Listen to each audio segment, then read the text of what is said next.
This is how to use Binance Exchange, make deposits, withdrawals and trade, everything you need to know to stay safe. In the previous video, we created and verified an account. Today, we will deal with the next part, that is using the options available on the Binance platform. After logging in, we go to the main dashboard, where in the upper right corner, we can change the color of the page from light to dark, select the language and currency in which all prices are displayed.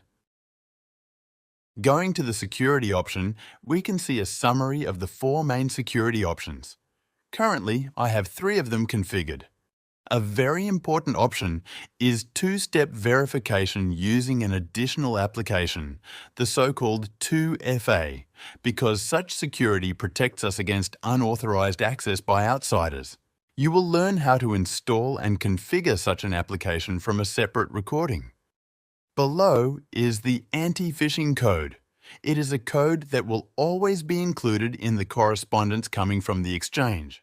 Thanks to it, you can distinguish fake emails from real ones sent by Binance. I go to the Identification tab. Here, we can check our current limit for withdrawals of traditional currency and apply for higher limits if necessary. I click on Buy Crypto, where you can quickly make purchases using the most popular payment methods. For example, I want to spend $100 on Bitcoin. Now buy. And here we can choose to pay by card, Google or Apple Pay.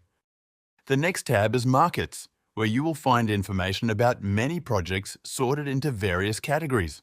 For example, new listings, gainers, top volume, or divided into types such as Metaverse, Layer 2, Meme, Fan Tokens, and others.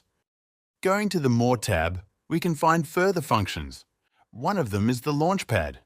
It is a place where new projects are created and we can participate in their launch, which is often an interesting investment opportunity. I will say much more about this in a separate video. The remaining tabs are mining pools for miners, loans, charity. We will not focus on them at the moment. I go to the wallet icon and click Overview. If you want to deposit funds, go to the Deposit tab where you can choose traditional currency or cryptocurrencies. When depositing cryptocurrencies, we select the coin, the appropriate network, and copy the payment address.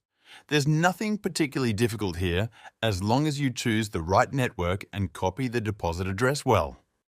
The second option is Withdrawal, where you must select the cryptocurrency you are interested in, provide the appropriate withdrawal address, and the network on which you want to operate. Each such operation is confirmed by entering the password, the code sent to the email, and the code from the authentication application that I mentioned at the beginning. At the very bottom, you will find a list of currently ongoing and completed operations.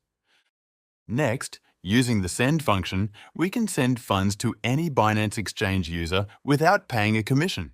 Such a transfer is carried out immediately. Then expanding the Trade tab, we will find the most important financial options such as spot, margin, trading bots. I will focus on the most important of them, that is spot trading. When the website starts, you will see a Bitcoin chart. I will change the screen color to dark to make it more pleasant for us to work.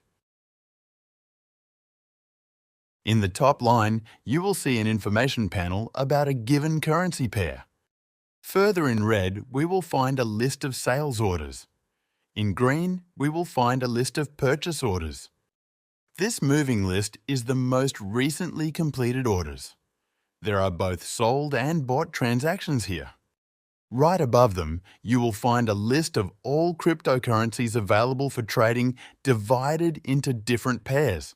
For example, in relation to Bitcoin, separately to Binance Coin, to stablecoins and so on.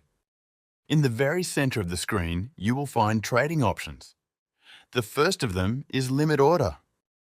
Using this option, you can place your sell or buy order by adding it to the list of those available on the left side that I mentioned earlier. For example, you can enter that you want to buy Bitcoin at a price of $2,500 per piece. Select what percentage of your account balance you want to use by entering it or using the slider, and press buy, which will put your order on the waiting list. The sale works in exactly the same way. Once you have the cryptocurrency in your wallet, you can enter that you want to sell it at a price of $2,800 in the amount you choose, and after pressing sell, the order will go to the waiting list. Remember that there is no guarantee that your order will be executed because whether it will ultimately take place depends on the price on the stock exchange and its changes over time. The second option is market trading.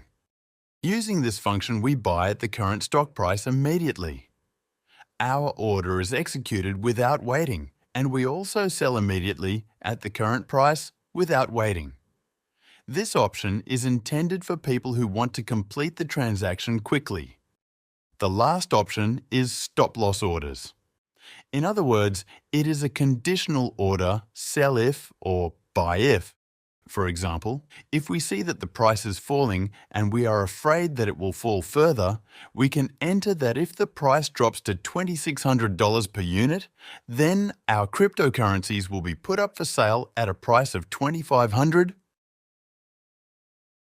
We can also enter that if the price drops to $2,600, we want to place a purchase order at the price of $2,650 in the quantity we choose. For orders of this type, avoid entering the same values in both windows, because in a situation when the price drops or increases quickly, your order may reach the execution point, but may not be executed if the price changes too quickly. You should leave some difference in amounts in order to capture the so-called market liquidity. Below you will find current orders and a list of already completed ones. There are additional functions such as cross, isolated and grid, but due to their nature I will deal with them in another material. Over time, you will gain skills and practice, and using the Binance exchange will become easy and pleasant. Remember that the stock exchange is a private company that can sometimes have its ups and downs, so it is not recommended to keep your funds on the stock exchange. The best solution is to keep cryptocurrencies on external wallets, such as Ledger or Trezor, which I mentioned in previous videos. If you want to build your cryptocurrency future, keep your cryptocurrencies safe and send them to exchanges only if you want to make a transaction. At the end, good luck.